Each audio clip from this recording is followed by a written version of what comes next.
पछिल्लो 24 घण्टामा मुलुकभर थप 1920 जनामा कोरोना पुष्टि, 24 जनाको मृत्यु। देशमा परिवर्तन चाहने हो भने राजनीतिमा युवा पुस्ता आउनुपर्छ। रेखा थापा। जहेसिंह धामीको न्यायका लागि 9500 हस्ताक्षर संकलन। प्रधानमन्त्री देउवाको प्रमुख शोकीय सचिवमा भानु देउवा नियुक्त। बागमती नदीको जलयात्रामा रमाउँदै युवती। सुरक्षा निकायको राशन भत्ता बढेन, 5000 पर्यटन मजदुरलाई रोजगारी दिने। एमसीसी लागू नहुँदै 41.5 करोड खर्च। विमला ओली नेकपा विभाजन भएपछि एमालेमा नै रहेको दाबी। उज्यालो र सफाई शहर अभियान चलाउँदै विद्युत प्राधिकरण। तालविनले काबुल कब्जा गरेको 1 हप्ता, अवस्था अझै अन्यलग्रस्त। देशका अधिकांश स्थानमा झरी, अझै 3 दिनसम्म वर्षाको सम्भावना। कहिले उठ्छ उपत्यकाको फोहोर। माधव नेपालले 6 मन्त्री पाउने। काबुल विमानस्थल बाहिर 7 जनाको मृत्यु। मेलम्ची खानेपानी आयोजना निर्माण कम्पनीले 33 गाडी बेचेको खुलासा। नमस्कार दर्शकबिन, इन्फो खबरमा यहाँलाई स्वागत छ। म गंगा विश्वकर्मा।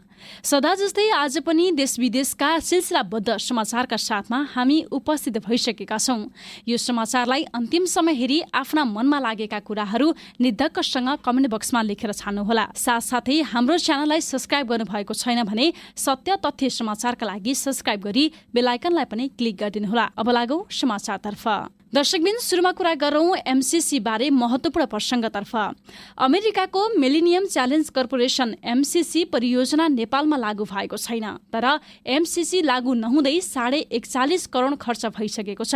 अमेरिकासँगको विशाल अनुदान सम्झौता मिलेनियम च्यालेन्ज सम्झौता कम्प्याक्टलाई प्रतिनिधि सभामा अनुमोदनका निम्ति दर्ता गरिएको पनि लामो समय भइसकेको छ। एमसीसी लागू नभए पनि नेपालमा यस परियोजना अन्तर्गत स्थापित मिलेनियम च्यालेन्ज नेपाल अकाउन्टबाट 41.5 करोड रुपियाँ भन्दा बढी खर्च भइसकेको छ। उक्त रकम कानून विपरीत खर्च भएको महालेखा परीक्षक कार्यालयले बताएको छ। महालेखाले शनिबार सार्वजनिक गरेको 58औं वार्षिक प्रतिवेदन अनुसार आर्थिक वर्ष 76-77 सम्ममा एमसीसीमा 41 करोड 64 लाख 63 हजार रुपियाँ नियम विपरीत खर्च भएको बताएको छ। सम्झौता बमोजिम कार्यान्वयन पूर्वको खर्च सीडीएफको लागि एमसीसीको तर्फबाट 4 करोड 50 लाख अमेरिकी डलर र नेपाल सरकारको तर्फबाट 4 करोड अमेरिकी डलर बराबर खर्च गर्ने सम्झौता भएको थियो। सीडीएस तर्फ हालसम्म एमसीसी स्रोतको खर्च 94 लाख 20 हजार अमेरिकी डलर र नेपाल सरकारको तर्फबाट 79 लाख 40 हजार अमेरिकी डलर खर्च भएको देखिन्छ। नेपालमा विवादित बनेको एमसीसी अनुदान सम्झौतामा नेपालका तर्फबाट तत्कालीन देउवा सरकारमा अर्थमन्त्री ज्ञानेन्द्र बहादुर कार्कीले हस्ताक्षर गर्नु भएको थियो। कार्की अहिले पनि देउवा सरकारमा कानून मन्त्री रहनु भएको छ। दर्शकबिन, हाम्रो देश नेपाललाई एमसीसी कतिको आवश्यक छ? यदि एमसीसी आवश्यक जस्तो लाग्दैन भने नो एमसीसी भनी दबाव स्वरूप कमेन्ट गर्नुहोला। दर्शकबिन, अब लागौं कोरोना अपडेटतर्फ। लकडाउनको मोडालिटी परिवर्तन भएसँगै नेपालमा पुनः दैनिक कोरोना संक्रमितको संख्या तीव्र रूपमा बढ्न थालेको छ। मुलुकभर पछिल्लो 24 घण्टामा 1920 जनामा कोरोना पुष्टि भएको छ। स्वास्थ्य मन्त्रालयका अनुसार पछिल्लो 24 घण्टामा 12,516 जनाको आरटीपीसीआर र एन्टिजेन विधिबाट परीक्षण गर्दा 1920 जनामा कोरोना संक्रमण पुष्टि भएको हो। कोरोना भाइरस कोभिड-19 को संक्रमणबाट पछिल्लो 24 घण्टामा देशभर 2248 जना निको भएर घर फर्किएका छन्। यो सँगै नेपालमा कोरोना संक्रमणबाट मुक्त हुनेको संख्या 6,98,173 जना पुगेको छ। महाकाली नदीमा तुइन तर्ने क्रममा बेपत्ता भएका दार्चुलाका जयसिंह धामीको न्यायका लागि सुदूरपश्चिममा 9500 हस्ताक्षर संकलन भएको छ। डडेलधुरा, कञ्चनपुर, कैलाली र दार्चुलामा हस्ताक्षर संकलन गरिएको जरो किलो पार्टीका सुदूरपश्चिम प्रदेश अध्यक्ष खिमानन्दा जोशीले जानकारी दिनुभएको छ।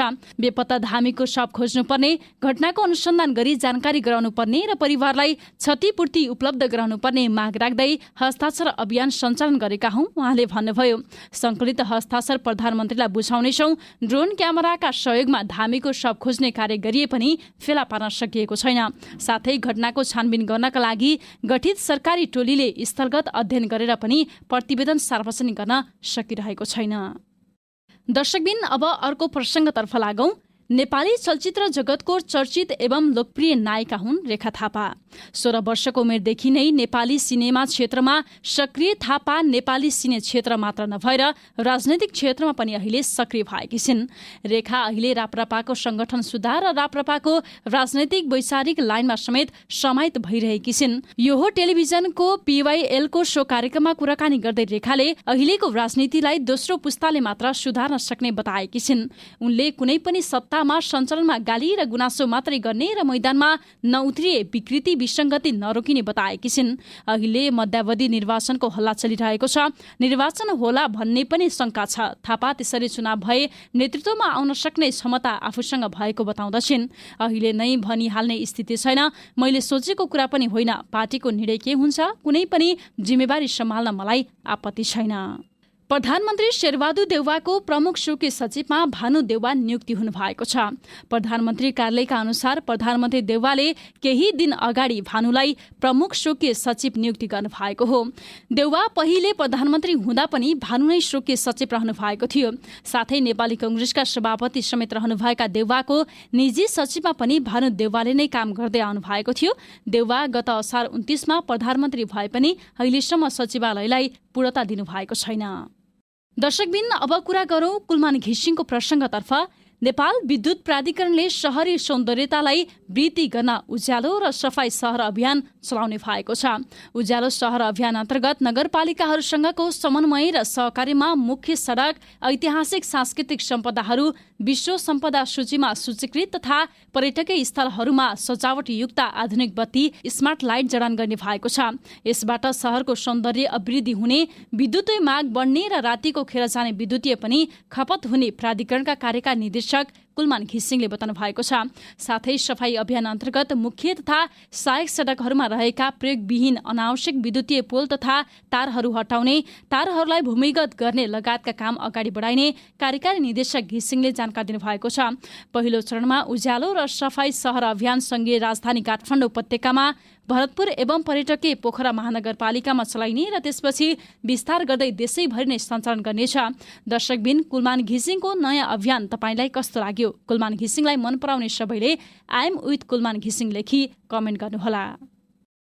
बागमती नदी महोत्सव 2021 सुरु भएको छ। बागमती नदीमा अहिले जलयात्रा पनि सुरु भएको छ। महोत्सवको अवसरमा गरिएको जलयात्रामा युवा युवतीको उल्लेख्य उपस्थिति देखिएको छ। बागमती नदी महोत्सव 2021 को अवसरमा शनिबार बागमती नदीमा युवतीहरूले जलयात्रा गर्दै रमाएका छन्। अफगानिस्तानको काबुल विमानस्थल बाहिर 7 जनाको मृत्यु भएको बेलायती रक्षा मन्त्रालयले जनाएको बीबीसीले उल्लेख गरेको छ। समाचारमा मृत्युको कारण भने खुलाइएको छैन। देशबाट बाहिर भाग्ने क्रममा उनीहरू विमानस्थल बाहिर जम्मा भएका थिए। बेलायती रक्षा मन्त्रालयले जारी गरेको बयानमा भनिएको छ, विमानस्थल बाहिरको स्थिति अत्यन्तै चुनौतीपूर्ण रहेको छ। यो स्थिति सम्हाल्ने प्रयासमा लागिरहेका छौं। हजारौं अफगान नागरिकहरू देश छोड्नका लागि प्रयास गरिरहेका छन्। यही कारण काबुल एयरपोर्ट अराजक बनेको छ। अन्य मुलुकहरू पनि अफगानिस्तानमा रहेका आफ्ना नागरिक फर्काउनका लागि प्रयासमा लागिरहेका छन्। विमानस्थल बाहिर भने तालिबानी लडाकुहरू बसेका छन्। दर्शकबिन त्यसैगरी कुरा गरौं अब मेलम्ची खानेपानी आयोजनाको। मेलम्ची खानेपानी आयोजनामा प्रयोग भएका 33 वटा गाडी आयोजना निर्माण कम्पनी CMCले जानकारी नै नदिई बेचेको मेलम्ची खानेपानी विकास समितिले बताएको छ। समितिका सूचना अधिकारी तथा इन्जिनियर राजेन्द्र प्रसाद पन्तले आयोजना सम्पन्न नगरी भागेको निर्माण कम्पनीले आफूले भुक्तानी गर्न बाँकी रहेका सहायक निर्माण कम्पनी तथा सप्लायर्सहरूलाई ती गाडी दिएको, तर कम्पनीले त्यसबारे समितिलाई कुनै पनि जानकारी नगराएको बताउनु भएको छ। CMCले अधिकांश गाडीहरू मोटर्सलाई दिएको छ। हाल ती गाडीहरू CMC को नाममा रहेका छैनन्। उहाँले भन्नुभयो, CMCले बीचमै काम छाडेर हिँडेपछि त्यसका सबै उपकरण आयोजनाको हुनुपर्दछ, तर गाडीहरू पहिले नै उसले अरूको जिम्मा लगाएको रहेछ। दर्जनौं टिप्पर थिए। कम्पनीले सबै गाडी पहिले नै व्यवस्थापन गरिसकेको पाइएको छ। माधव कुमार नेपाल समूह गठबन्धन सरकारमा सामेल हुन साथ मन्त्री परिषदले पूर्णता पाउने भएको छ। नेकपा एमालेबाट अलग भएको नेपाल समूहको नेकपा एकीकृत समाजवादी पार्टीलाई निर्वाचन आयोगले भदौ 9 गते शनाखतका लागि बोलाएको छ। आयोगले महन्त ठाकुर नेतृत्वको लोकतान्त्रिक समाजवादी पार्टी नेपाललाई पनि शनाखतका लागि सोही दिन बोलाएको छ। शनाखतपछि नेपाल समूह 6 मन्त्रालय लिएर सरकारमा जाने बालुवाटार स्रोतले बताएको छ। नेपाल समूहलाई 5 मन्त्री र 1 राज्य मन्त्री दिने गरी छलफल छलफल र सहमति भइसकेको छ। निर्वाचन आयोगबाट दल दर्ताको प्रमाणपत्र प्राप्त गरेसँगै नेपाल नेतृत्वको पार्टी सरकारमा आउनेछ, स्रोतले भन्यो। उपत्यकाको फोहोर व्यवस्थापनमा वर्षेनी समस्या सिर्जना हुने गरेको छ। समयमै नउठाउँदा सडकका किनारमा यत्रतत्र फोहोर थुप्रिएको देखिन्छ। वर्षायामको समय र कोरोना संक्रमणको उच्च जोखिम रहेको यो समयमा पनि फोहोरको थुप्रो लागेको छ। काठमाडौँ महानगरपालिका वातावरण तथा कृषि विभाग प्रमुख हरिकुमार श्रेष्ठले वर्षातका कारण फोहोर ढुवानी गर्ने ट्रक सिसडोल ल्यान्डफिल साइटमा नजाँदा फोहोर कम उठेको बताउँदै बन्चरे ल्यान्डफिल साइट समयमा नबन्दा पनि फोहोर व्यवस्थापनमा चुनौती थपिएको बताउनुभयो। सिसडोल ल्यान्डफिल साइट भरिएका कारण उपत्यकाको फोहोर व्यवस्थापनका लागि हाल 1792 रोपनी क्षेत्रफलको बन्चरे डाँडा ल्यान्डफिल साइट निर्माण भइरहेको छ। कहिले एमाले त कहिले माओवादी केन्द्र रोजेर विवादित बन्दै आएकी लुम्बिनी प्रदेशसभाकी सांसद विमला खत्री ओली नेकपा विभाजित भएपछि एमालेमा नै रहेको प्रमाण प्रदेशसभाकै कागजातले पुष्टि गरेको छ।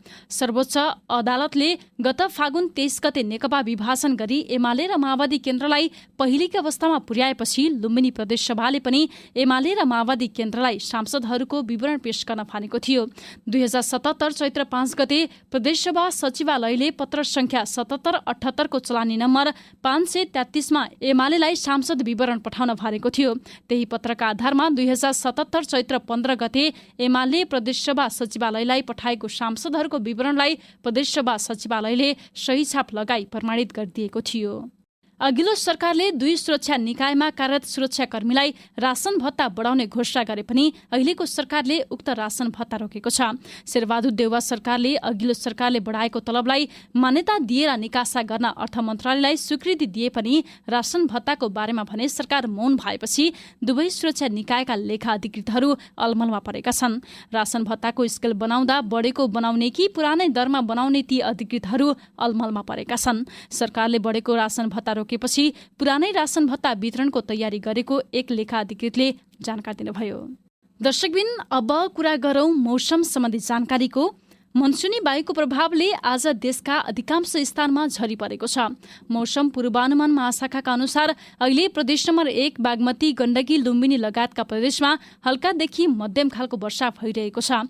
आज दिउँसो सामान्य बदली रही देशका अधिकांश स्थानमा हल्कादेखि मध्यम वर्षाको सम्भावना रहेको छ। प्रदेश नम्बर 1 का एकाध ठाउँमा भारी वर्षाको सम्भावना रहेको छ। आज राति प्रदेश नम्बर 1 बागमती प्रदेश र गण्डकी प्रदेशका 1-2 स्थानमा मेघगर्जन चट्याङ सहित भारी वर्षाको सम्भावना रहेको छ।